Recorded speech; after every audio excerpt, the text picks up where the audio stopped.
March 15, 2023. 10-year-old Marcus Hayes sat alone on a Chicago park bench, carefully dividing his peanut butter sandwich in half to share with a homeless man everyone else ignored. What Marcus didn't know was that the stranger, watching this simple act of kindness from across the street, was tech billionaire Vincent Caldwell, whose own son had gone missing 3 years earlier. Could one child's compassion unlock a father's grief and transform both their destinies forever? Before we jump back in, tell us where you're tuning in from. And if this story touches you, make sure you're subscribed because tomorrow I've saved something extra special for you.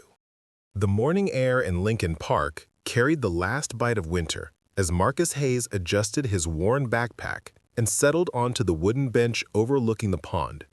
His school jacket, 2 sizes too large, had been a hand-me-down from a cousin he barely knew, and the sleeves hung past his fingertips as he carefully unwrapped the sandwich his grandmother had packed that morning. Roosevelt Elementary had dismissed early for teacher conferences, giving Marcus an unexpected afternoon of freedom. Most of his classmates had rushed home to video games and after-school snacks, but Marcus had learned to stretch these rare moments of solitude into something meaningful. The park was his sanctuary, a place where nobody asked questions about why his clothes never quite fit or why he always ate alone in the cafeteria. Across the walking path, partially hidden behind a newspaper he wasn't actually reading, a man in tattered layers sat hunched on the ground. His name was Gerald Thompson, though Marcus didn't know that yet. Gerald's weathered face told stories of decades spent surviving Chicago's streets, and his cardboard sign, propped against a trash can, read simply, "Hungry. Anything helps. God bless." Marcus had noticed Gerald on his walk through the park, had seen the way other pedestrians quickened their pace or suddenly found their phones extremely interesting when passing him. A jogger had actually crossed to the opposite side of the path to avoid coming too close. A well-dressed woman walking her designer dog had clutched her purse tighter and hurried past without making eye contact. The boy looked down at his sandwich.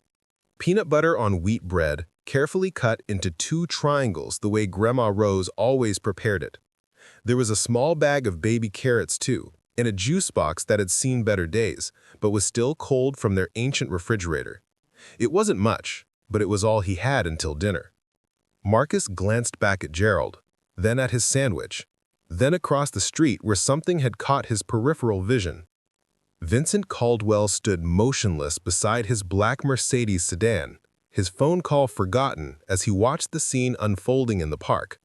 He had pulled over to take a business call from his company's chief financial officer, some urgent matter about quarterly projections that now seemed impossibly trivial. His hand had frozen halfway to his ear as he noticed the small boy on the bench. Vincent was 42 years old, though grief had aged him in ways that transcended mere numbers. His salt and pepper hair was impeccably styled, his charcoal suit custom-tailored, and his Italian leather shoes cost more than most people earned in a month. He was the founder and CEO of Caldwell Technologies, a software company that had revolutionized cloud computing infrastructure and made him a fixture on Forbes lists and tech conference keynote stages. But none of that wealth had been able to bring back his son. 3 years, 2 months, and 8 days had passed since 7-year-old Nathan Caldwell had disappeared from a summer camp in Wisconsin. The investigation had consumed Vincent's life, draining his marriage, his relationships, and nearly his company. Private investigators, FBI involvement, nationwide media coverage, reward money that climbed into 7 figures, nothing had brought Nathan home. Vincent's therapist had encouraged him to start engaging with the world again, to leave his fortress-like penthouse occasionally, to remember that life continued even in the shadow of unbearable loss. Today's drive through Lincoln Park was part of that tentative reemergence, though he couldn't have explained why he'd chosen this route or why he'd pulled over at this particular moment. Now he watched as Marcus Hayes stood up from the bench and walked directly toward the homeless man. Marcus approached Gerald with the careful respect his grandmother had instilled in him since he could walk. Grandma Rose had taught him that every person deserved dignity, that circumstances didn't define worth, and that kindness cost nothing but meant everything. "Excuse me, sir," Marcus said softly, stopping a respectful distance from Gerald's makeshift spot against the park railing. Gerald looked up, surprised. Most people pretended he was invisible. Children especially were usually hustled past by nervous parents who treated him like a cautionary tale rather than a human being. The boy held out half of his sandwich. "I thought you might be hungry. It's just peanut butter, but my grandma makes it good. She uses the crunchy kind." For a moment, Gerald couldn't speak. His eyes, watery and red-rimmed from years of hard living, suddenly glistened with something beyond the usual effects of cold wind and rough nights. A child was offering him food. Not spared change tossed from a safe distance, not a lecture about shelters or getting a job, but actual food from his own lunch. "Son," Gerald's voice cracked slightly, "you don't have to do that. You need to eat." Marcus shook his head, his expression serious beyond his years. "My grandma always makes sure I have enough. She says food tastes better when you share it anyway." He placed the sandwich half on the clean napkin Gerald kept folded in his pocket for moments of unexpected fortune, then retrieved the bag of carrots from his backpack. "These too," Marcus added. "I'm not really that hungry anyway." That last part was a lie. Marcus was always hungry. Growing up in a household where Grandma Rose stretched every dollar until it screamed meant that meals were carefully rationed and seconds were rare. But watching Gerald's face transform from resignation to hope made the gnawing in Marcus's stomach seem like a small price to pay. Gerald accepted the food with trembling hands. "God bless you, young man. Your grandma raised you right." Marcus smiled, a genuine expression that lit up his entire face. "She tries real hard. She says we might not have much, but we always have enough to help somebody else." Across the street, Vincent Caldwell felt something break open in his chest. Tears he'd been holding back for months suddenly blurred his vision as he watched this small boy with his oversized jacket and obvious lack of material wealth demonstrate more generosity than Vincent had managed in the 3 years since Nathan's disappearance. The child's simple act of sharing was so pure, so uncalculated, so fundamentally decent that it shattered something in Vincent's carefully constructed emotional armor. This wasn't charity for tax deductions or donations made from vast surpluses. This was genuine sacrifice, the kind of kindness that cost the giver something real. Vincent found himself walking toward the park before he'd consciously decided to move. His expensive shoes crossed the street, carrying him toward the bench where Marcus had returned to his remaining sandwich half, eating slowly to make it last. The boy noticed Vincent's approach and looked up with curious but cautious eyes. Marcus had been taught to be polite to strangers, but also to be careful, especially in the city. This man didn't look dangerous, though. He looked sad. Vincent stopped a few feet from the bench, suddenly unsure of what he'd intended to say. He'd crossed international boardrooms with confidence, negotiated billion-dollar deals, delivered TED Talks to thousands, but standing before this child who just demonstrated more character than most adults Vincent knew, he found himself speechless. "That was very kind, what you just did," Vincent finally managed, his voice rough with emotion he couldn't quite suppress. "My grandma says kindness is free, but it's also priceless. I don't really understand what that means, but I think she's saying it's important." "Your grandmother sounds like a wise woman." "She is," Marcus agreed, taking another small bite of his sandwich. "She raised me by herself since I was little. My mom had problems and couldn't take care of me, so Grandma stepped up. She works 2 jobs, but she always has time to teach me stuff." Vincent felt his throat tighten. The simplicity with which this child described obvious hardship, the complete absence of self-pity, the clear love and respect for his grandmother, all of it resonated with something deep in Vincent's wounded soul. "What's your name?" Vincent asked gently. "Marcus Hayes, sir. I'm 10 years old, and I go to Roosevelt Elementary." The formality of the boy's introduction, the automatic "sir," The way he sat up straighter when speaking to an adult all spoke to careful upbringing despite limited resources. Vincent could see Grandma Rose's influence in every aspect of Marcus's demeanor. "I'm Vincent. It's nice to meet you, Marcus. That was one of the most generous things I've ever seen anyone do." Marcus looked confused. "It was just half a sandwich. You act like I gave him something big." Vincent sat down on the opposite end of the bench, maintaining respectful distance. Sometimes the smallest gestures mean the most.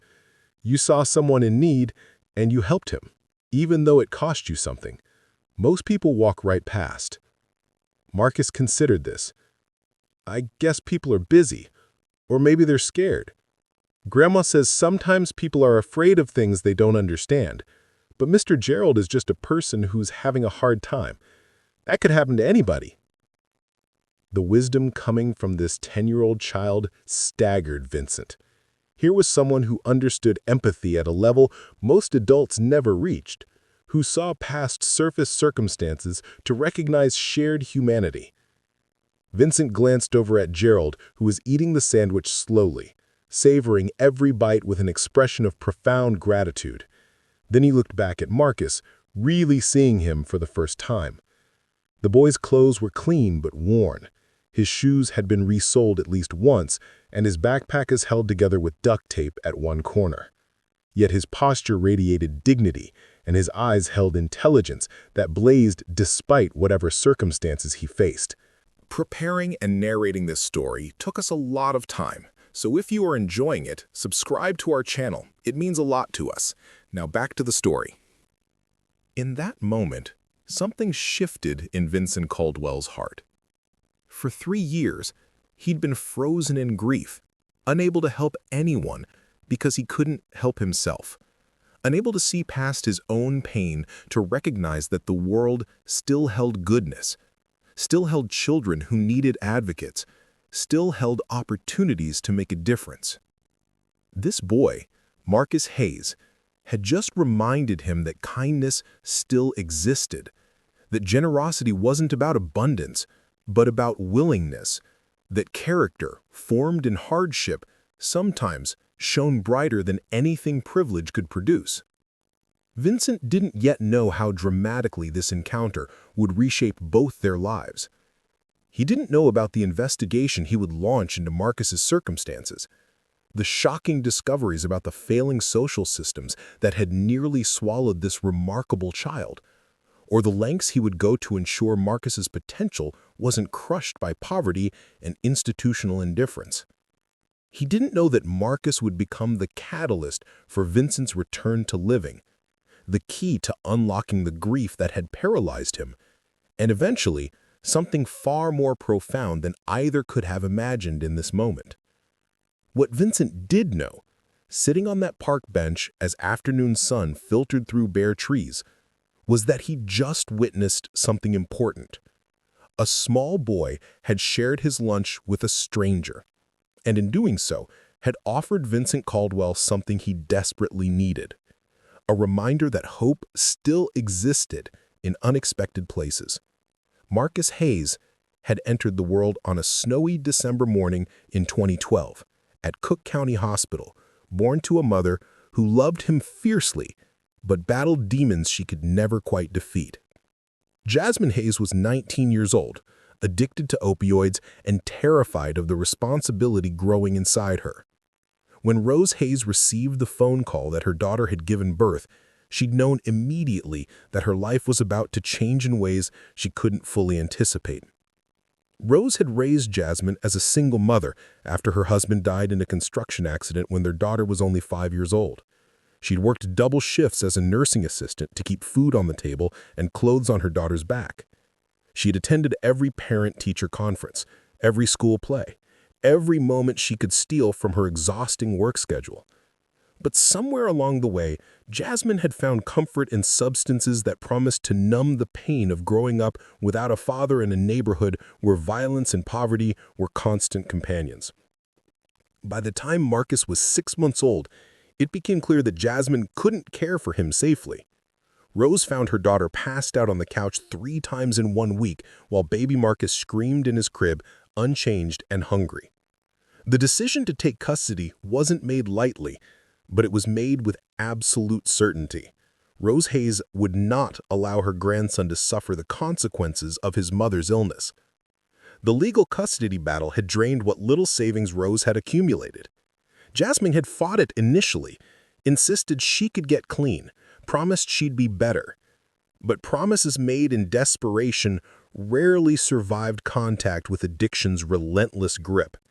Eventually, Jasmine signed over temporary custody, then disappeared for months at a time, resurfacing occasionally with tears and apologies that Rose accepted with grace, but no longer believed would lead to lasting change.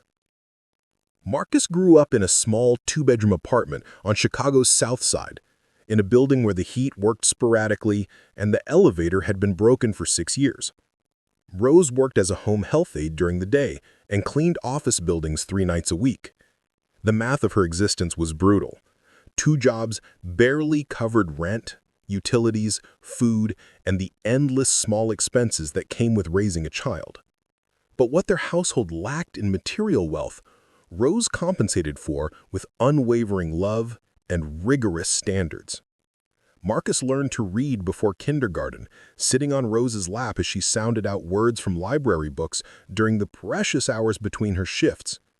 He learned to cook simple meals by age 7 because Rose needed him to be self-sufficient when her evening job kept her out past his bedtime. He learned responsibility by doing laundry in the building's basement machines, carefully measuring detergent to make each bottle last as long as possible. Most importantly, he learned values that no amount of money could purchase. Rose had a saying she repeated so often it became Marcus's internal compass.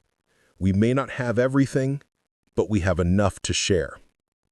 It didn't matter that their refrigerator was often nearly empty by the end of the week, or that Marcus wore shoes until they literally fell apart.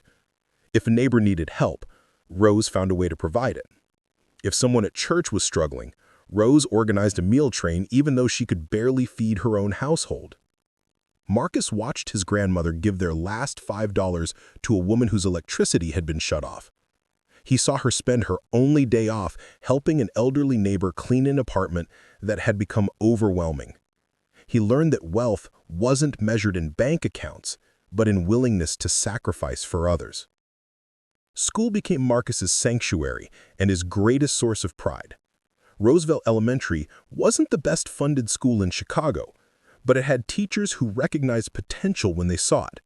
Mrs. Patricia Thornton, his third-grade teacher, had pulled Rose aside during fall conferences to tell her that Marcus was reading at an 8th-grade level and showed remarkable aptitude for mathematics. "That boy of yours is special," Mrs. Thornton had said, her eyes bright with the conviction of someone who'd been teaching long enough to recognize genuine gifts. "He's going to do something important with his life if we can just keep him on track." Rose had cried in the school parking lot after that conference, overwhelmed by pride and terror in equal measure. She knew the statistics. She knew how many bright children from their neighborhood never made it to college, never escaped the cycle of poverty that consumed potential like a slow-burning fire. But she also knew Marcus was different. He had something that transcended mere intelligence.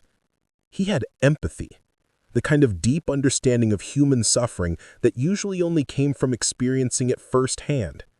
He never complained about wearing secondhand clothes or eating the same simple meals week after week.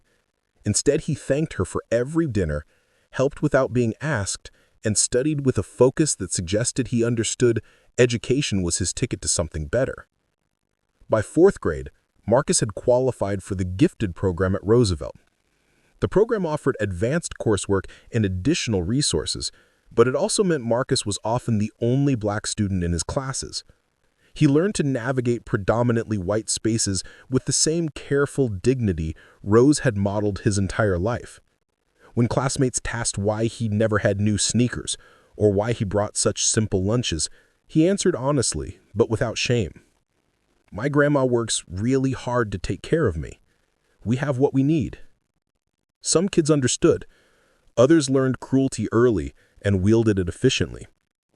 Marcus endured comments about his clothes, his neighborhood, his absent parents. He faced teachers who sometimes had lower expectations for students who looked like him despite his consistent academic excellence. He navigated a world that sent constant messages about his supposed limitations, while Rose reminded him nightly that their circumstances were temporary, but their character was permanent. The summer before 5th grade brought a crisis that tested everything Rose had taught him. She collapsed at work, her body finally rebelling against decades of exhaustion and stress. The diagnosis was high blood pressure and type 2 diabetes, conditions she'd been ignoring because she couldn't afford to miss work for doctor's appointments. The hospital stay cost them 3 days of wages and resulted in a stack of medical bills that Rose hid from Marcus, but which he knew existed because he heard her crying late at night when he thought he was asleep. Marcus started looking for ways to help. He collected aluminum cans from the park, carefully storing them until he had enough to take to the recycling center for a few dollars. He tutored younger kids in the building for small amounts their parents could spare.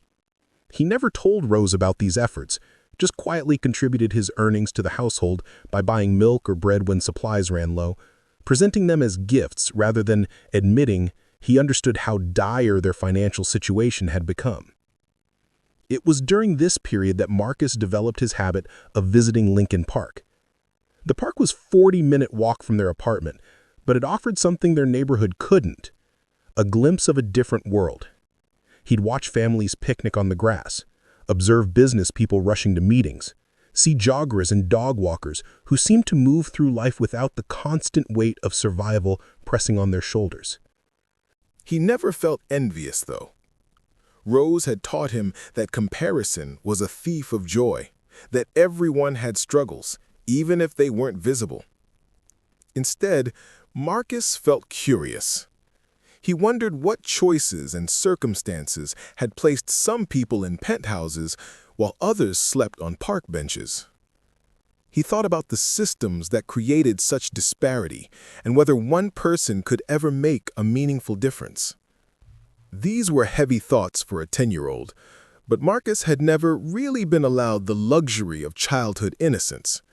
Poverty aged you quickly, forced you to understand adult concepts like budgeting and sacrifice long before your peers were thinking about anything more serious than video games and summer vacation. The morning of March 15th had started like most others. Rose had woken him at 6, already dressed in her scrubs for her home health aide shift. She'd made his lunch while he got ready for school, her movements efficient from years of practice. She'd kissed his forehead and reminded him to go straight home after early dismissal, to do his homework, and to heat up the leftover rice and beans she'd left in the refrigerator. But Marcus had felt restless that afternoon, drawn to the park in ways he couldn't fully explain. Maybe it was the first hint of spring in the air, or maybe it was the weight of watching Rose grow more exhausted each day despite her best efforts to hide it. Whatever the reason, he'd walk those 40 minutes with his backpack and his simple lunch, seeking temporary escape in a place where he could breathe without feeling the walls of their small apartment closing in. He'd noticed Gerald immediately, recognized the particular kind of invisibility society imposes on people it deemed unworthy of attention. He'd seen that same look in Rose's eyes sometimes when she came home from cleaning offices where wealthy people left food uneaten and threw away things that could have transformed the Hayes household. Sharing his lunch hadn't been a calculated decision or an attempt to be heroic. It was simply what Rose would have done, what she'd been teaching him to do since he could remember. You see someone hurting, and you help if you can. The math was that simple, even when circumstances were complicated. Marcus had no way of knowing that this ordinary act of kindness, repeated countless times in small ways throughout his young life, would become the catalyst for extraordinary change. He couldn't have imagined that the sad-looking man in the expensive suit watching from across the street would become the key to unlocking opportunities he'd barely dared to dream about. All Marcus knew at that moment was that he'd done what Grandma Rose taught him, that he'd treated another human being with dignity, and that somehow it felt more important than the hunger in his own stomach. The foundation Rose Hayes had built through years of sacrifice, love, and rigorous moral education had created something rare. A child of poverty who understood that his circumstances didn't define his worth or his responsibility to others. Marcus Hayes, at 10 years old, possessed the kind of character that most adults spent lifetimes failing to develop. And Vincent Caldwell, watching from across a Chicago street, was about to discover just how precious and rare that kind of authentic goodness truly was. Vincent Caldwell hadn't always been the hollow shell of a man who pulled over on random Chicago streets, paralyzed by the sight of children living normal lives. 3 years and 2 months earlier, he'd been someone entirely different. An engaged father, an innovative CEO, a husband who still believed that love and success could coexist without one destroying the other. Nathan Caldwell was 7 years old when he vanished from Camp Wilderness Ridge in northern Wisconsin during the summer of 2020. The camp was exclusive, expensive, and supposedly secure. Children of executives, politicians, and celebrities attended programs designed to teach outdoor skills while maintaining the safety standards their wealthy parents demanded. Vincent and Claire had researched extensively before enrolling Nathan, reading reviews, inspecting facilities, meeting with camp directors who radiated competence and care. Nathan had been excited about the adventure. He'd packed his bag days early, carefully organizing his flashlight, his favorite books, and the stuffed bear he still slept with despite insisting he was too old for such things. Vincent had driven him to the camp personally, spending the 3-hour journey discussing what Nathan hoped to learn, what activities he was most excited about, whether he'd make new friends. The last time Vincent saw his son alive, Nathan was waving enthusiastically from the camp entrance, his gap-toothed smile bright in the summer sun, his counselor's hand resting reassuringly on his shoulder. Vincent had driven away feeling the peculiar mix of pride and melancholy that comes from watching your child take steps towards independence. 48 hours later, Nathan was gone. The camp story had been consistent, but ultimately inexplicable. Nathan had been with his group during a supervised nature hike. The counselors had stopped for lunch at a designated clearing. When they'd gathered to continue, Nathan was missing. Initial searches assumed he'd wandered off to explore or use the bathroom. But as minutes turned to hours and hours turned to days, the horrible truth became unavoidable. Nathan Caldwell had disappeared without a trace. The investigation that followed consumed everything Vincent had built. FBI agents descended on Camp Wilderness Ridge, interviewing staff, reviewing security footage, analyzing every detail of Nathan's last known movements. Search teams combed thousands of acres of wilderness, using dogs, helicopters, thermal imaging, and volunteers who walked grid patterns through dense forest, looking for any sign of the missing boy. Vincent had liquidated assets to fund private investigation firms that promised results law enforcement couldn't deliver. He'd hired former CIA operatives, renowned forensic specialists, and psychics who claimed they could sense Nathan's presence. Some leads seemed promising: a gas station attendant who thought she'd seen a boy matching Nathan's description, a trucker who remembered someone acting suspicious near the camp, a social media post that seemed to reference insider knowledge of the disappearance. Each lead evaporated under scrutiny, leaving Vincent more desperate and Claire more distant. The marriage couldn't survive the weight of their shared grief and mutual blame. Claire believed Vincent's workaholic tendencies had pushed them to send Nathan away. Vincent believed Claire's insistence on prestigious camps over simple family time had created the circumstances for disaster. Both were probably right. Neither could forgive themselves or each other. The divorce had been finalized 14 months after Nathan's disappearance, conducted with the cold efficiency of people who no longer possessed the energy for emotional confrontation.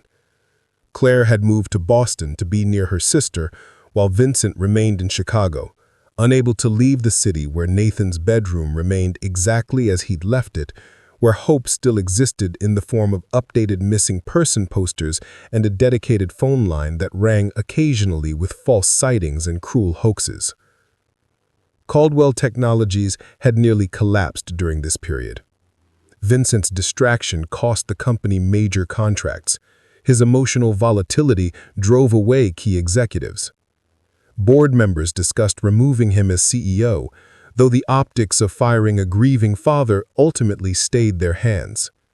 The company survived through the competence of subordinates who picked up slack while their founder spiraled into obsession and depression. Vincent's therapist, Dr. Amanda Pierce, had been seeing him twice weekly for over a year, carefully working to help him distinguish between healthy hope and destructive denial. She'd encouraged him to establish routines that didn't revolve entirely around the search for Nathan. Small things, taking drives through the city, visiting museums, attempting to engage with life in ways that acknowledged his son might never come home.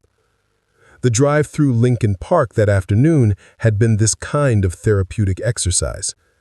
Dr. Pierce had suggested Vincent spend time in places where families gathered, not to torture himself, but to begin accepting that the world continued despite personal tragedy.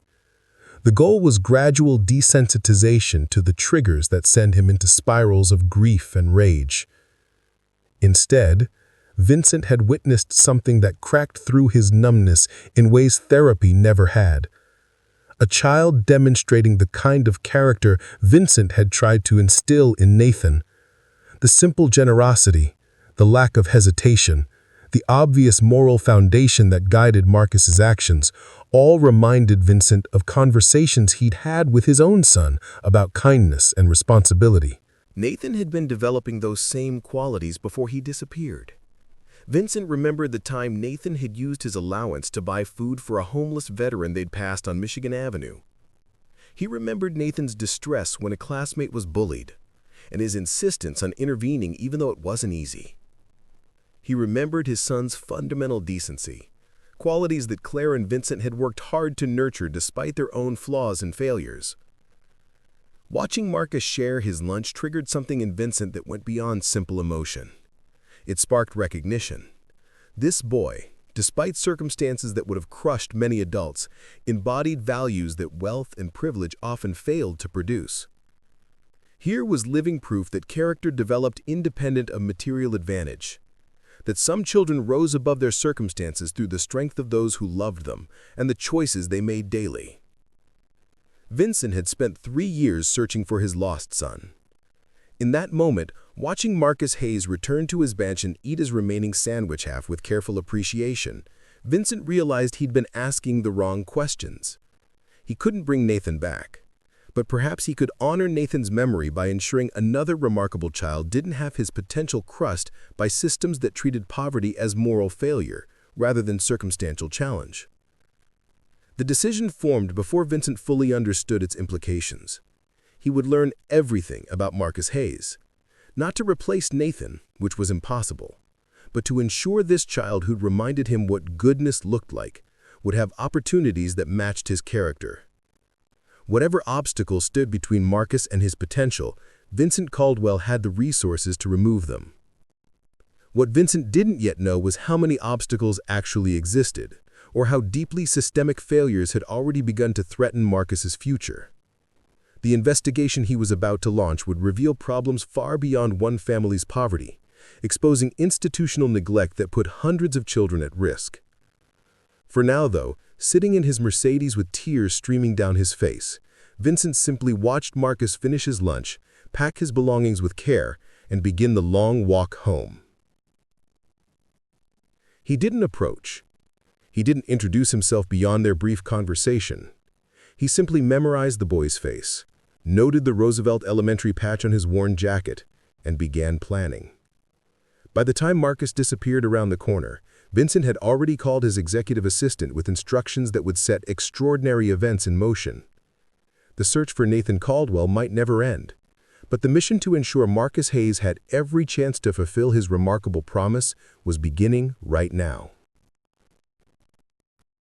Within 72 hours of the park encounter, Vincent Caldwell had assembled a team that would have impressed intelligence agencies.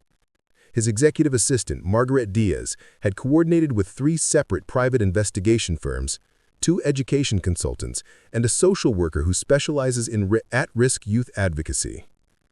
The goal was straightforward: understand everything about Marcus Hayes' circumstances and identify interventions that could make a meaningful difference. What they discovered was far worse than simple poverty. The lead investigator, former FBI agent Raymond Foster, presented his initial findings in Vincent's downtown office on a gray Monday morning. Raymond had spent 30 years analyzing complex cases, but the frustration in his voice suggested this one troubled him more than most. "Mr. Caldwell, we need to talk about Roosevelt Elementary's administration," Raymond began, spreading documents across the conference table. "Specifically, we need to talk about Principal Dennis Kruger and how he's been systematically diverting resources away from gifted programs that serve students like Marcus." Vincent leaned forward, his attention sharpening. "Explain." Raymond pulled up financial records on the display screen. Roosevelt Elementary receives substantial federal funding designated for gifted and talented programs. Over the past 4 years, Principal Kruger has been redirecting those funds to athletic programs and facilities upgrades that primarily benefit students from wealthier families who can afford equipment and participation fees. "How is that legal?" Vincent demanded. "It's technically not, but it's also difficult to prove without extensive auditing." Kruger has been creative with his accounting. He claims the diversions are temporary budget adjustments to address urgent facilities needs. He promises to restore gifted program funding each year, but somehow those restorations never materialize. Margaret Diaz, who had been taking notes, looked up with obvious anger. "So while Marcus Hayes is reading at an 8th grade level in 4th grade, he's being denied resources that could accelerate his development even further?" Raymond nodded grimly. The gifted program at Roosevelt used to offer advanced materials, field trips to museums and universities, and partnerships with mentorship organizations. Under Kruger's administration, those opportunities have disappeared. Teachers like Patricia Thornton are fighting to maintain any semblance of advanced curriculum with essentially no budget. Vincent stood and walked to the window overlooking Lake Michigan. His mind was already calculating interventions, but he needed to understand the full scope. "What else?" Raymond exchanged glances with the woman sitting beside him, Dr. Lisa Chen, an education policy specialist who had reviewed Roosevelt's administrative practices. Dr. Chen opened her tablet and began scrolling through documentation that painted an even bleaker picture. "Principal Kruger has a pattern of targeting high-performing students from low-income families," Dr. Chen explained, her academic demeanor barely concealing her disgust. "He's actively discouraging these students from participating in programs that could lead to selective high school admissions or scholarship opportunities." Vincent turned from the window. Why would he do that? Dr. Chen's expression hardened. "Because students who leave for better schools take their per-pupil funding with them. Kruger is protecting his budget by ensuring that Roosevelt's most talented students remain trapped in a system that's failing them. He's particularly focused on students like Marcus, whose family situations make them vulnerable." "What do you mean by vulnerable?" Margaret asked. Dr. Chen pulled up social services records that had been obtained through carefully legal channels. "Marcus Hayes is being raised by his grandmother, Rose Hayes, who is 68 years old and works 2 jobs to support them. Rose has no legal custody arrangement. She's operating under an informal agreement with Marcus's mother, Jasmine Hayes, who surfaces occasionally to create disruption, but has never sought to reclaim custody." Vincent felt ice forming in his chest. What kind of disruption? "The kind that could trigger Department of Child and Family Services involvement," Raymond interjected. "We've identified 3 instances over the past 2 years where Jasmine Hayes has appeared at Roosevelt Elementary, clearly intoxicated, demanding to take Marcus. Each time Rose was called and defused the situation before authorities were involved." "But if DCFS gets involved," Margaret said slowly, understanding dawning, "Marcus could end up in foster care." "Exactly," Dr. Chen confirmed. "And Principal Kruger knows this. He's been using the threat of mandatory reporting to discourage Rose from advocating too forcefully for Marcus's educational needs. She's terrified that if she makes too much noise about the disappearing resources or the lack of advanced opportunities, Kruger will use Marcus's unstable home situation as justification to involve authorities. Vincent returned to the table, his jaw tight. So this principal is essentially blackmailing a grandmother into silence while he's stealing from the programs designed to help her grandson? That's an accurate summary, Raymond agreed. But it gets worse. How could it possibly get worse? Margaret demanded. Dr. Chen pulled up another document, this one showing Marcus's standardized test scores and teacher evaluations. Marcus Hayes qualifies for some of the most competitive academic programs in Chicago. He could attend selective enrollment schools that would provide college preparatory education, essentially guaranteeing university admission. But someone has to nominate him for these programs and help his family navigate the application process. Let me guess, Vincent said bitterly. Principal Kruger hasn't been doing that. He hasn't nominated any low-income students in 3 years, Dr. Chen confirmed. Meanwhile, students from wealthier families who performed significantly worse than Marcus are regularly nominated and placed in these programs. The disparity is statistically impossible to explain through legitimate educational criteria. Vincent's hands clenched into fists. We're talking about institutional racism and classism that's destroying children's futures while administrators profit. Raymond nodded. Kruger isn't acting alone, though. We've identified at least 4 other administrators in the district who are running similar schemes.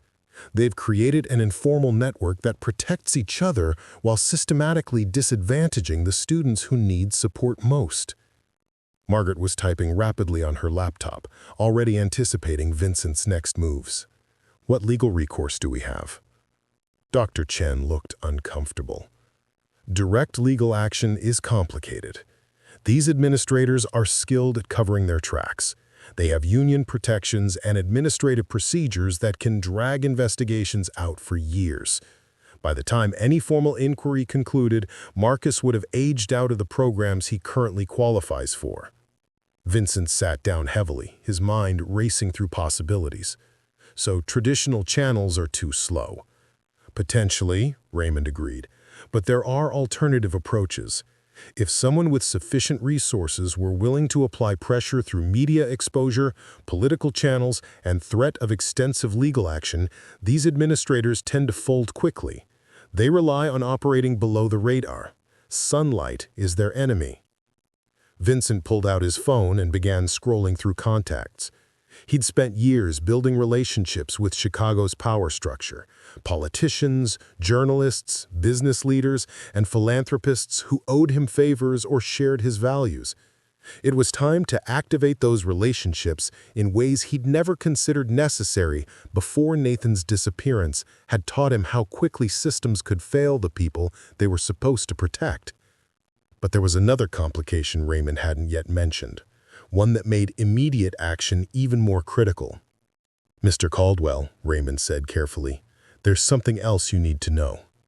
Jasmine Hayes has been seen recently in Chicago. She's been asking about Marcus at several locations in their neighborhood. Our sources suggest she may be planning to reassert custody claims." Vincent's head snapped up. "Can she do that legally?" The social worker Vincent had hired, Karen Mitchell, spoke for the first time. She was a veteran of Chicago's child welfare system, and her expression conveyed decades of frustration with its failures. Legally, Jasmine Hayes never lost custody. Rose has been raising Marcus through an informal arrangement. If Jasmine shows up with a lawyer and demands her son back, Rose has no legal standing to refuse. "Even though Jasmine is an active addict who abandoned her child?" Margaret asked incredulously. Karen nodded wearily. "The system moves slowly. Even with clear evidence of unfitness, parental rights are extremely difficult to terminate. Jasmine could regain physical custody while evaluations and hearings drag on for months. During that time, Marcus would be in her care, potentially exposed to dangerous situations, and definitely removed from the stability Rose has provided." Vincent felt the familiar rage that had consumed him during Nathan's disappearance, but this time it was focused rather than diffuse. This situation was different. Nathan had been taken by circumstances beyond anyone's control. Marcus was being failed by systems that could be changed, by people who were making deliberate choices to prioritize their own interests over a child's welfare. "How much time do we have?" Vincent asked. Karen consulted her notes. "Based on the information we've gathered, Jasmine Hayes has been meeting with a legal aid attorney. She could file custody motions within the next 2 weeks. Once that happens, everything becomes exponentially more complicated. Then we have 2 weeks to ensure that Rose Hayes has legal custody and that Marcus is protected from both his mother's instability and Principal Kruger's corruption," Vincent stated flatly. "Margaret, I need appointments with our corporate attorneys today. Raymond, expand your investigation to include everything on Kruger and his network. Dr. Chen, prepare a comprehensive report on the educational malpractice at Roosevelt. Karen, begin preparing custody documentation for Rose." The team exchanged glances, recognizing that Vincent Caldwell had just declared war on systems that destroyed children through bureaucratic indifference and calculated exploitation. But Vincent wasn't finished. He pulled up a photo on his phone, one his investigators had captured, showing Marcus walking home from school, his backpack held together with duct tape, his shoes worn down to almost nothing, but his posture still straight with dignity Rose had instilled. This boy shared his lunch with a homeless man, even though he was hungry himself, Vincent said quietly, showing the team the photo. He did it because his grandmother taught him that character matters more than comfort. "I watched systems fail my son and couldn't do anything to stop it. I will not watch these systems destroy Marcus Hayes." Margaret closed her laptop, her expression determined. "Where do we start?" Vincent's response was immediate. "We start by making sure that Rose Hayes never has to choose between advocating for her grandson and protecting him from authorities. We start by exposing Principal Kruger and everyone else who's been stealing from these children. And we start by ensuring that Marcus gets every opportunity his talent and character deserve." The investigation that had begun with a simple act of kindness in Lincoln Park was about to expand into a comprehensive assault on institutional failures that had operated unchallenged for too long. Vincent Caldwell was about to learn that fighting for one child meant confronting systems that failed thousands, and that real change required resources, determination, and a willingness to make powerful people extremely uncomfortable. The clock was ticking. Jasmine Hayes was preparing to disrupt the only stability Marcus had ever known. Principal Kruger was continuing to divert resources that could transform lives. And Marcus himself remained unaware that his simple generosity had triggered a chain of events that would ultimately reshape not just his own future, but the futures of countless other children trapped in similar circumstances. 2 weeks to prevent disaster. 2 weeks to build legal protections. 2 weeks to expose corruption and ensure that one remarkable boy wouldn't become another casualty of systems that treated poverty as pathology rather than circumstance worthy of support. Vincent Caldwell had spent 3 years unable to save his own son. He was about to discover whether he could save someone else's before it was too late. 8 days after the park encounter, Vincent Caldwell walked through the doors of Roosevelt Elementary for the first time. He wasn't alone. Behind him came Margaret Diaz carrying a leather briefcase filled with documentation, Raymond Foster with recording equipment, and 2 attorneys from Chicago's most prestigious education law firm. Principal Dennis Kruger looked up from his desk as the secretary nervously announced the unexpected visitors.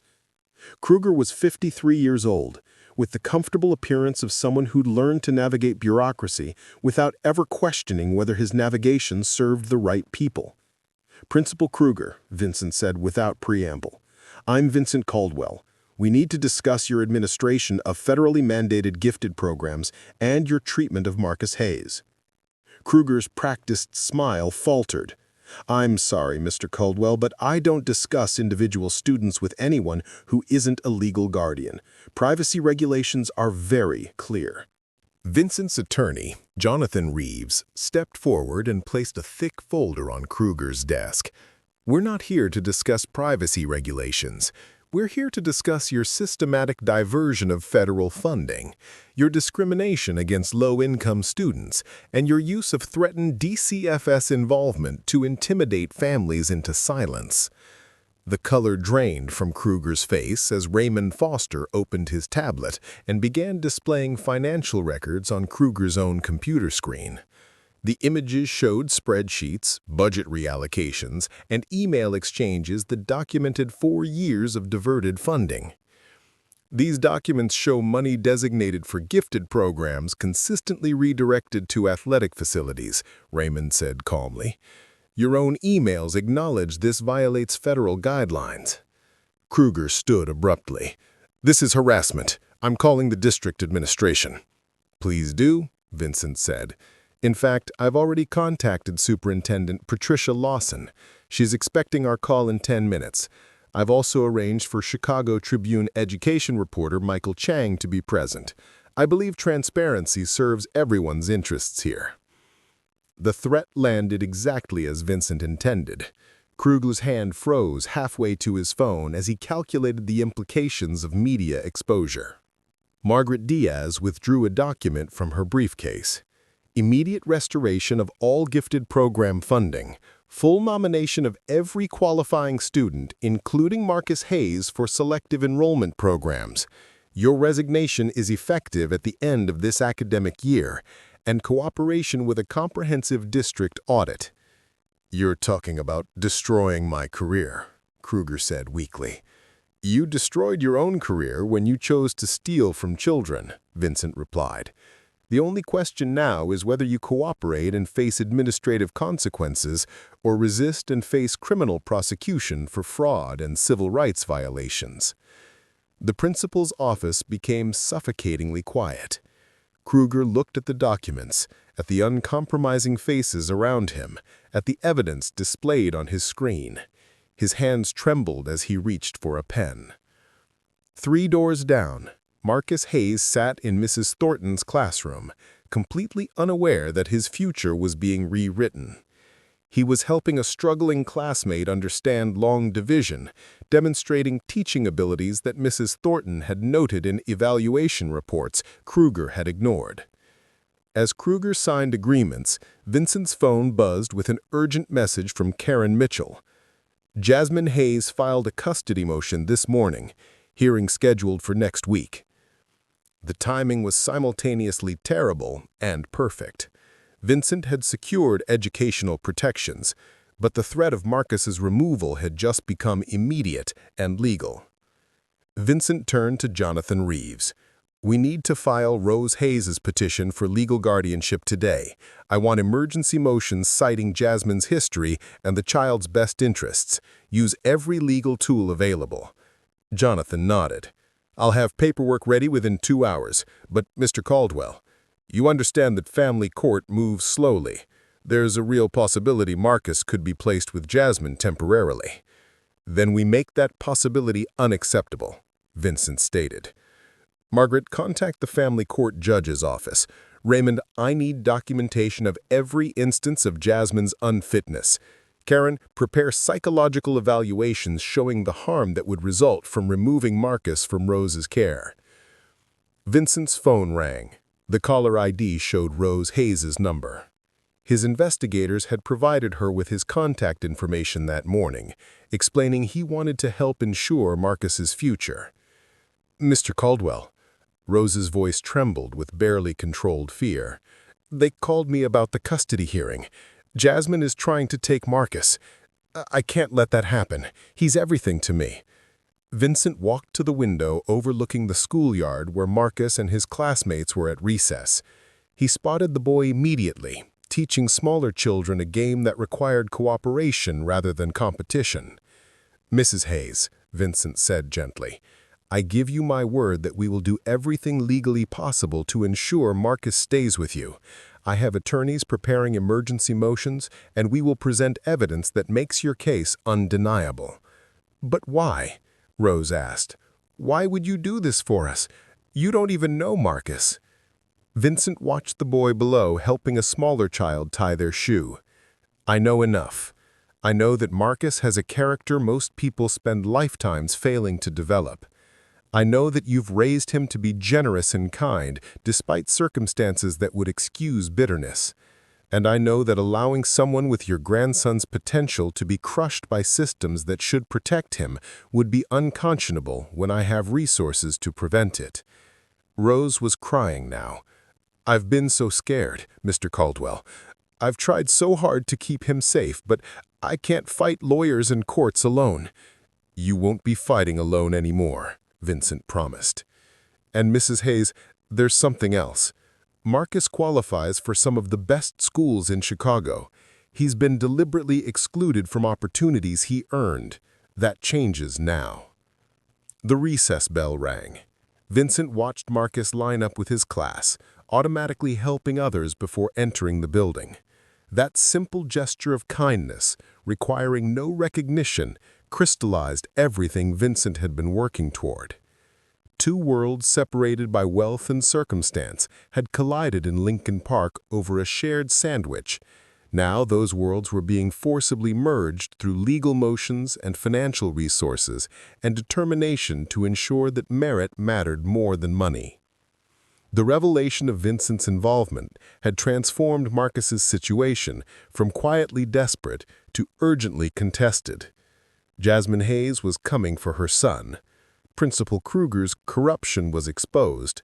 Rose Hayes had powerful allies, and Marcus remained the calm center of a storm that would determine whether character could overcome systems designed to maintain inequality. Marcus Hayes would not be another casualty of institutional indifference, not while Vincent Caldwell had resources to deploy and a mission to honor the son he'd lost by protecting the boy whose kindness reminded him why fighting for justice still mattered. The family court hearing arrived on a Thursday morning that felt like the culmination of years rather than days. Judge Sandra Morrison presided over courtroom 4B, a space where countless families had been torn apart or held together by decisions that balanced law, evidence, and human welfare in impossible proportions. Jasmine Hayes sat at one table with her legal aid attorney, Thomas Bradley. She'd dressed carefully for court, her clothes clean and her appearance sober, though her tremor in her hands suggested the effort this presentation required. Across the aisle, Rose Hayes sat flanked by Jonathan Reeves and two additional attorneys Vincent had provided. Rose wore her best church dress, her posture straight despite the terror coursing through her veins. Marcus waited in a conference room down the hall with Karen Mitchell, coloring pictures and asking questions about why everyone seemed so serious today. He knew something important was happening, but couldn't fully grasp that adults were deciding whether his entire world would be upended. Judge Morrison reviewed the filings before her with the careful attention of someone who understood the weight of family court decisions. She'd seen Jasmine Hayes' petition for custody restoration and Rose Hayes' emergency motion for legal guardianship. What made this case unusual was the extensive documentation supporting Rose's position, documentation that typically only appeared in cases involving wealthy families with significant legal resources. Miss Hayes, Judge Morrison addressed Jasmine, you're seeking to restore custody of your son after approximately 9 years of your mother providing his primary care. Can you explain why you believe this change serves Marcus's best interests? Thomas Bradley stood. Your Honor, my client has completed a 30-day rehabilitation program and is committed to rebuilding her relationship with her son. She recognizes past mistakes, but believes she deserves the opportunity to demonstrate her growth and her capacity for responsible parenting. Jonathan Reeves rose immediately. Your Honor, Miss Jasmine Hayes has completed rehabilitation programs on 4 previous occasions, each followed by a relapse within weeks. We have documentation of these cycles spanning nearly a decade. Additionally, we have evidence that Miss Hayes has had minimal contact with Marcus during the past 3 years, appearing only sporadically and often while intoxicated. Judge Morrison turned to Jasmine. Miss Hayes, when was the last time you saw your son? Jasmine's voice was barely audible. About 6 months ago, Your Honor. I've been working on getting stable before reaching out. The judge's expression suggested she'd heard similar explanations countless times. And during those 6 months of getting stable, did you contact Mrs. Rose Hayes to inquire about Marcus's well-being? Did you send support payments or birthday cards or any indication of parental involvement? Jasmine's attorney shifted uncomfortably as his client remained silent. The answer was clearly no, and everyone in the courtroom understood what that silence meant. Jonathan Reeves presented his evidence methodically. School records showing Marcus's consistent academic excellence under Rose's care. Teacher statements describing the boy's character and stability. Medical records demonstrating regular checkups and proper health care. Financial documentation showing that Rose, despite limited resources, had never missed a rent payment or failed to provide Marcus with necessities. Then came the psychological evaluation. Dr. Patricia Newman, a child psychologist with 30 years of experience, had spent hours with Marcus over the previous week. Her testimony was devastating to Jasmine's case. Marcus Hayes is a remarkably well-adjusted child given the circumstances of his early life, Dr. Newman stated. He demonstrates secure attachment to his grandmother, appropriate emotional regulation, and strong moral development. When asked about his mother, he expresses confusion and some anxiety, but no desire for increased contact. Removing him from Mrs. Rose Hayes' care would constitute significant trauma with potentially lasting psychological consequences. Thomas Bradley attempted damage control. Your Honor, while my client's past has been troubled, the law favors reunification with biological parents when possible. Miss Hayes has completed treatment and deserves the opportunity to prove herself. Judge Morrison's expression hardened. Mr. Bradley, this court's primary concern is the child's welfare, not providing adults with opportunities to prove themselves at a child's expense. The evidence before me suggests that your client has had nearly 10 years to demonstrate parental fitness and has repeatedly failed to do so. She turned to Rose. Mrs. Hayes, why are you only now seeking legal guardianship after nearly a decade of informal care? Rose's voice trembled but remained clear. Your Honor, I was afraid. I was afraid that involving courts and lawyers would mean losing Marcus to foster care. I was afraid my age and my financial situation would be used against me. I was afraid asking for help would be seen as proof I couldn't handle raising him.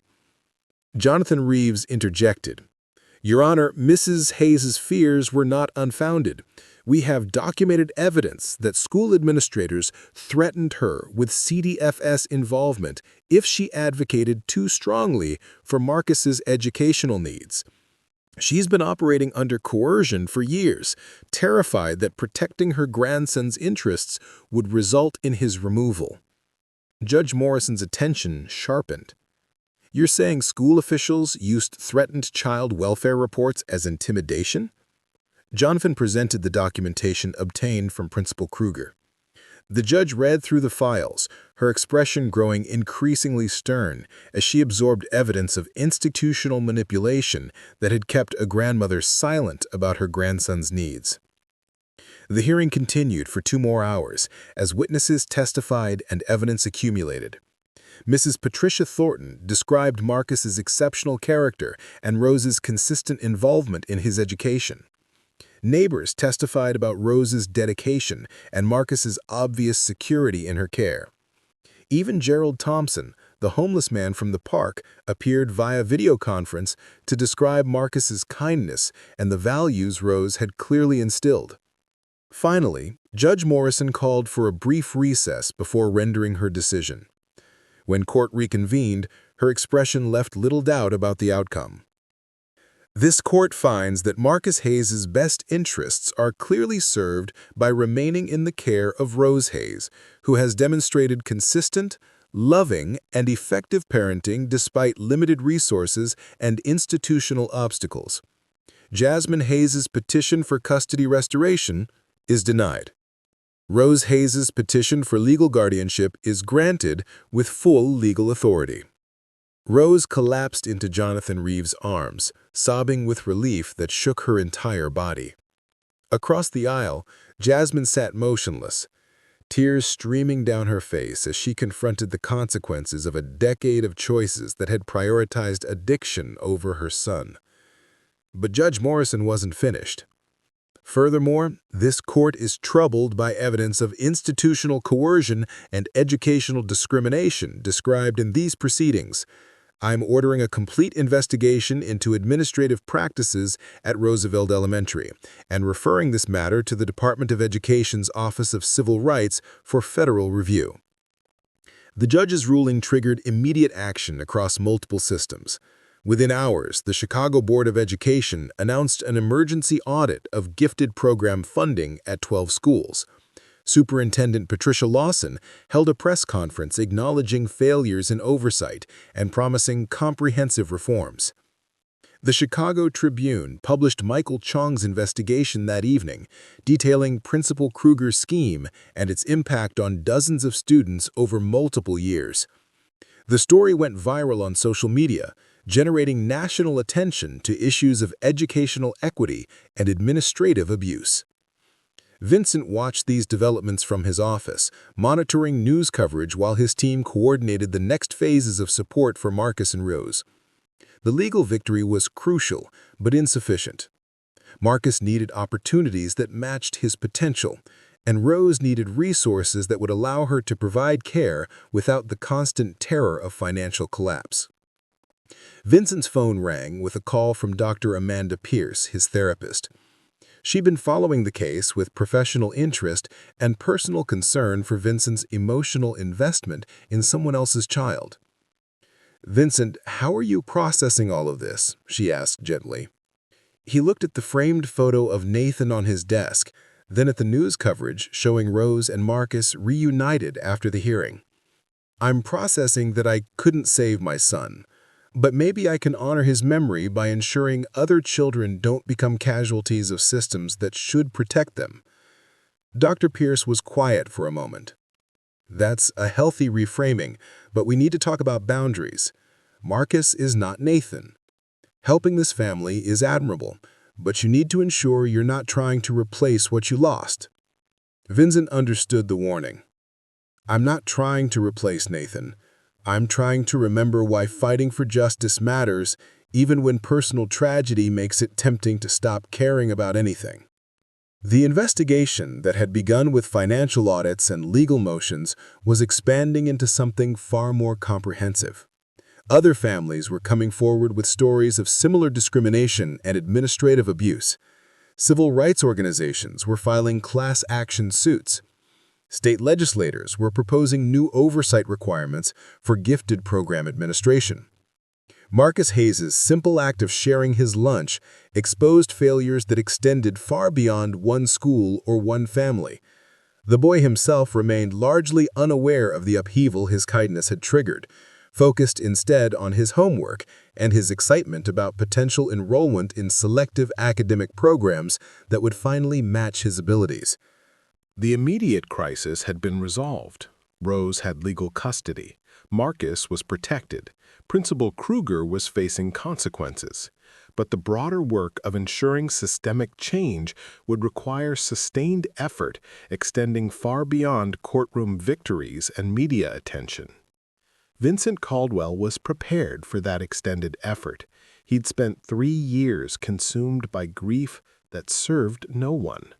Now he'd found purpose that honored his lost son while protecting a living child whose potential deserved every possible opportunity to flourish.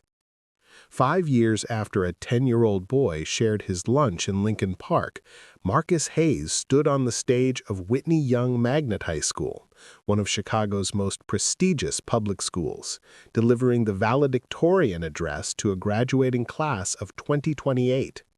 At 15 years old, he'd completed high school through an accelerated program that recognized his exceptional abilities while ensuring he remained socially integrated with peers who challenged and inspired him. Rose Hayes sat in the front row, wearing a new dress that didn't come from a thrift store, her eyes shining with pride and tears she didn't bother hiding. Beside her sat Vincent Caldwell, who'd become family in ways that transcended legal definitions or financial transactions. Their relationship had evolved from benefactor and recipient into something far more meaningful: mutual respect between people who'd saved each other in different ways. Marcus's speech reflected the wisdom that had always existed within him, now refined by education and experience that matched his intellectual gifts. He spoke about the responsibility that came with opportunity, the obligation to extend hands to others climbing behind you, and the truth that character developed in hardship often proved more valuable than advantages gained through privilege. When I was 10 years old, Marcus told the audience, I shared half my sandwich with a homeless man because my grandmother taught me that kindness costs nothing but means everything. I didn't know anyone was watching. I didn't know that a simple act would change my entire life. But that's the thing about character. It's what you do when you think nobody is paying attention. He paused, looking directly at Vincent. Except someone was paying attention, and he taught me that sometimes the most important people are the ones who see value in others that society has decided to ignore. The audience applauded, but Marcus wasn't finished. His speech shifted to address the systemic changes that had followed his story, changes that had impacted thousands of students across Chicago and beyond. 5 years ago, gifted programs at dozens of Chicago schools were being systematically defunded. Students from low-income families were being deliberately excluded from opportunities they'd earned through merit. Administrators were using their authority to maintain inequality rather than challenge it. That's changed now, not because one person was generous, but because people with resources decided those resources should serve justice rather than just comfort. The reforms Marcus referenced had been comprehensive and hard-won. The Caldwell Education Equity Initiative, funded with $50 million from Vincent's personal fortune, had established oversight mechanisms that prevented the kind of administrative corruption Principal Kruger had embodied. Independent auditors now reviewed gifted program funding annually. Students from low-income families received automatic advocacy services to navigate selective enrollment applications. Teachers who identified talented students facing barriers received grants to provide additional support. But Vincent's involvement had extended far beyond institutional reform. He'd established the Hayes Scholars Program, a comprehensive support system for academically gifted students from under-resourced communities. The program provided tutoring, mentorship, college preparation, and financial assistance that ensured talent wouldn't be crushed by poverty. In its first 5 years, Hayes Scholars had served over 300 students across Chicago, with plans to expand nationally. Rose Hayes had become an unexpected advocate in this movement. Her testimony before the Chicago Board of Education about the fear and intimidation she'd experienced had catalyzed policy changes that protected families from administrative coercion. She'd joined the advisory board of the Hayes Scholars Program, using her experience to help other families and guardians navigate systems designed to exclude rather than embrace them. Her health had improved dramatically once financial stress diminished. Vincent had established a trust that ensured Rose would never again face the choice between paying rent and buying medication. She'd been able to reduce her work to a single job she actually enjoyed, spending her remaining energy on Marcus and on mentoring other families facing similar challenges. The criminal investigation into Principal Kruger and his network had resulted in federal charges against 7 administrators across 4 school districts. Kruger himself had pled guilty to fraud and civil rights violations, receiving a 3-year prison sentence and permanent prohibition from working in education. The prosecutions had sent shockwaves through Chicago's educational bureaucracy, forcing accountability that had been absent for decades. More importantly, the investigation had revealed patterns of discrimination that extended beyond gifted programs into every aspect of educational administration. Suspension rates for students of color, funding disparities between schools in wealthy versus poor neighborhoods, and systematic tracking that funneled talented students into vocational programs rather than college preparation. The exposure of these patterns had triggered a comprehensive civil rights review that was still ongoing, with federal monitors ensuring compliance with equity requirements.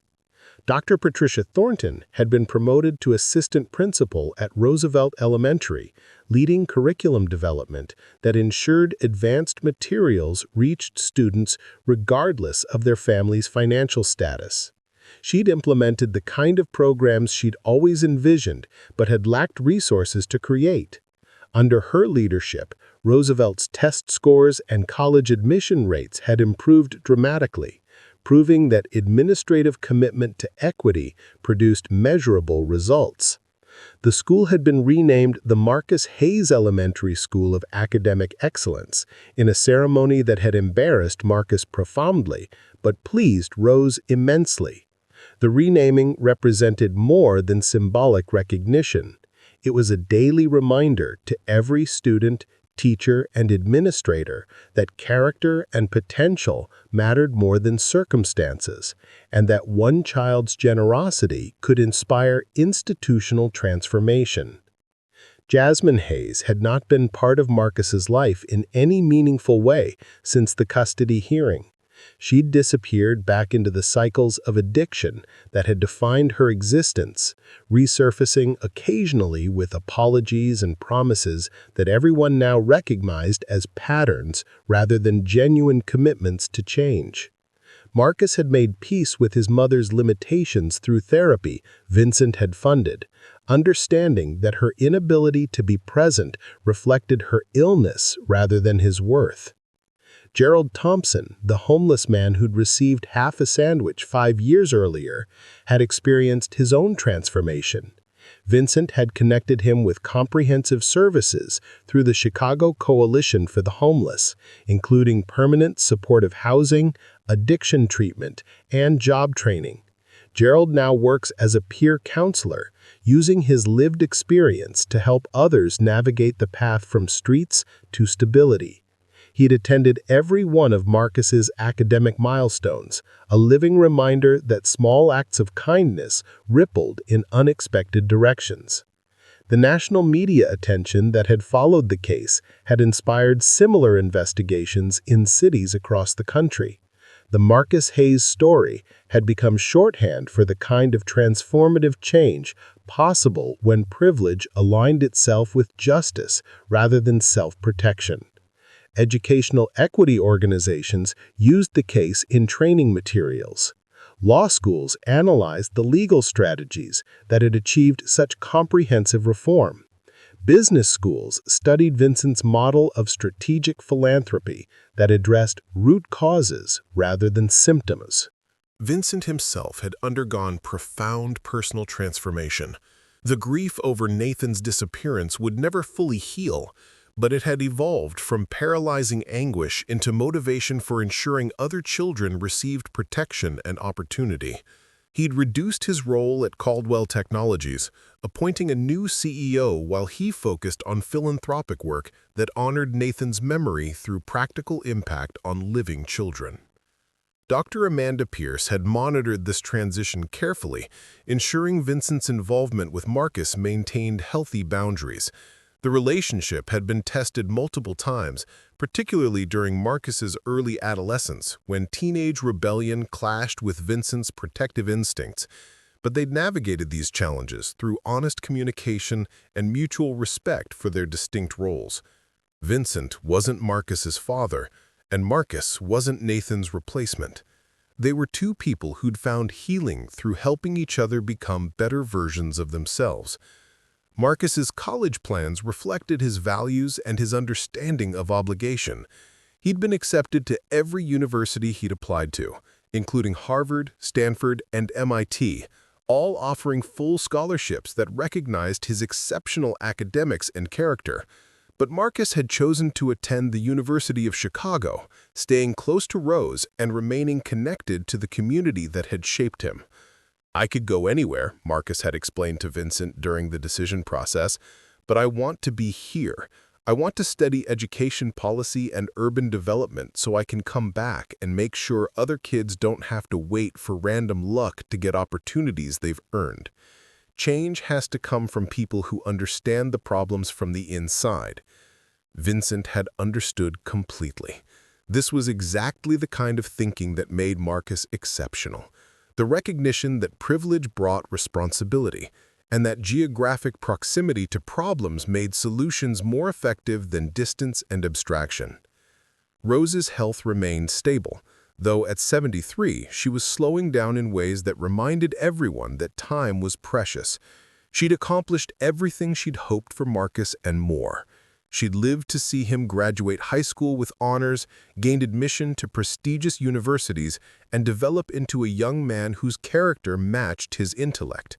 The terror that had defined her earlier existence, the constant fear that poverty or systemic failure would destroy her grandson's potential, had been replaced with confidence that Marcus would thrive regardless of circumstances. The Hayes Scholars Program graduation ceremony took place the day after Marcus's high school commencement. 37 students who'd been receiving comprehensive support through the program were celebrating their own high school completions and college admissions. Each had a story of overcoming obstacles that would have defeated them without intervention. Each represented validation of the model Vincent and his team had developed. Marcus spoke at this ceremony too, his message directed specifically to students who'd walked similar paths. "You're here because you're talented and because you worked hard, but also because people invested in your potential when society had written you off. That investment comes with responsibility, not to be perfect or to never struggle, but to remember where you came from and to extend the same opportunities to others climbing behind you." The audience of students, families, and supporters understood exactly what he meant. They'd experienced the difference between systems designed to exclude and systems designed to empower.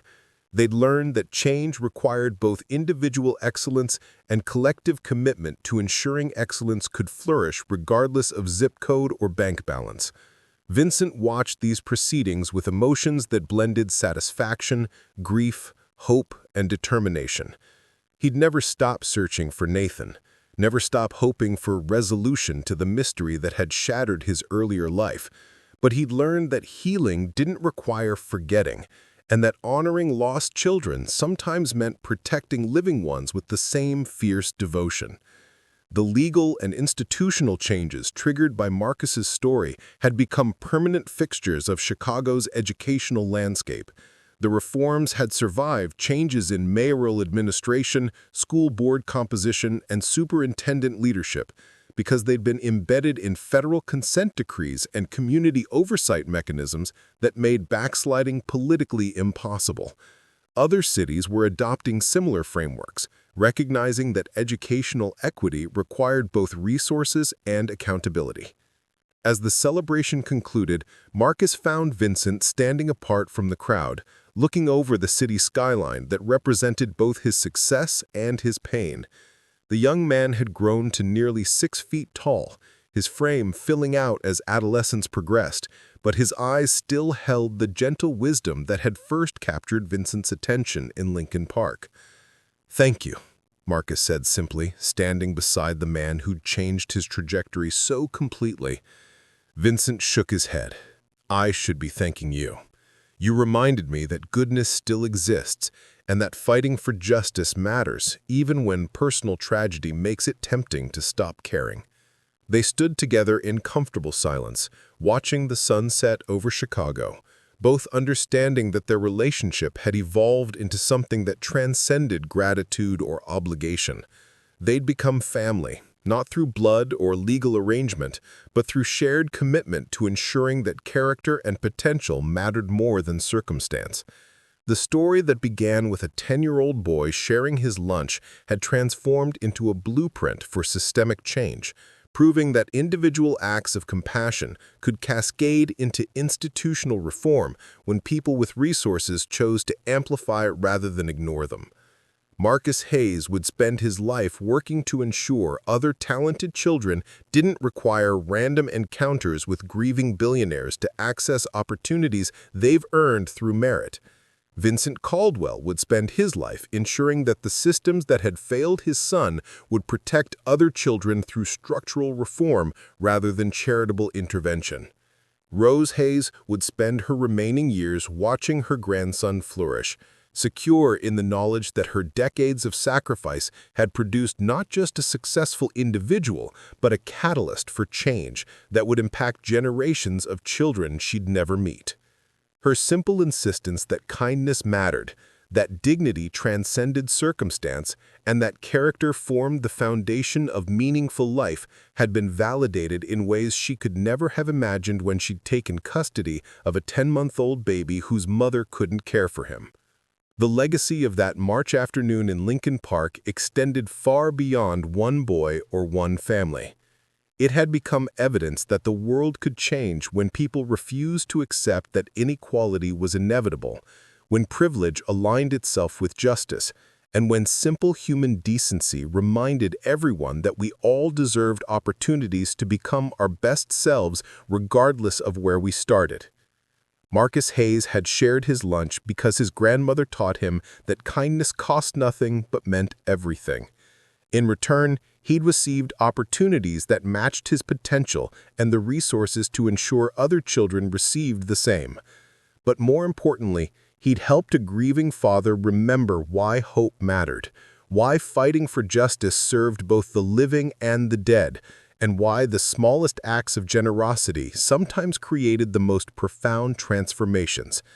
The circle that began with loss had closed with renewal, proving that healing sometimes came not from recovering what was taken, but from protecting what remained and ensuring that future generations inherited systems worthy of their potential rather than obstacles designed to crush it. Up next, you've got 2 more standout stories right on your screen. If this one hits the mark, you won't want to pass these up. Just click and check them out. And don't forget to subscribe and turn on the notification bell so you don't miss any upload from us.